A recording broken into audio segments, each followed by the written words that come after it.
China is trying to quietly take control of Canada's land and natural resources, and the government, alongside indigenous groups, are actively enabling them.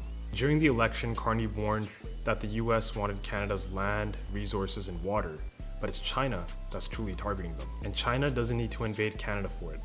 They found a smarter way, by infiltrating our government, influencing policy, and sowing division from within. Intelligence analysts say that China is pursuing a two-state strategy, building direct relationships with indigenous leaders to create what some analysts call a third space of sovereignty. The goal of all this is to allow indigenous leaders to deal directly with Beijing and Chinese investors, bypassing Ottawa where possible. This two-state strategy exploits recent policy changes in Canada. In 2021, Canada adopted the United Nations Declaration on the Rights of Indigenous People, UNDRIP.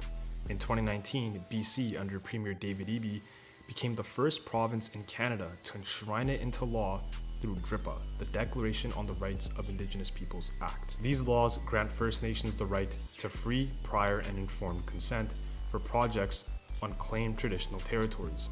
This means they must be consulted before a project is even proposed.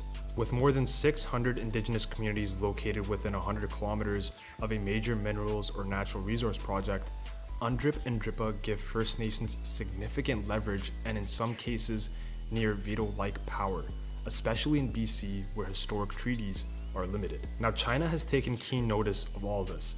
A 2019 Canadian intelligence report revealed that Beijing was flying out First Nations leaders to China on so-called cultural exchange trips.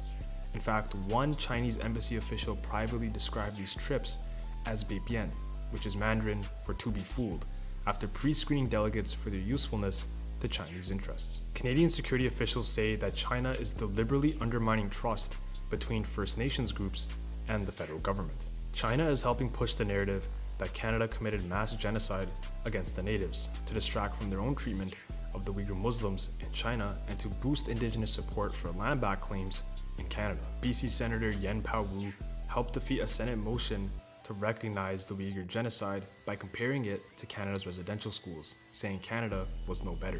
After the motion failed, China's foreign ministry praised Senator Yen Pao-Wu as a person of vision. The hypocrisy is stark. First Nations position themselves as stewards of the land, yet partner with Chinese firms who are notorious for environmental destruction abroad. True reconciliation should strengthen Canadian unity, not divide us for foreign gain. China is weaponizing our history and internal politics to access our resources and land, and our government is willing to let it happen. Since China basically owns TikTok, please like and share this video to get more Canadians aware of what's really going on in Canada.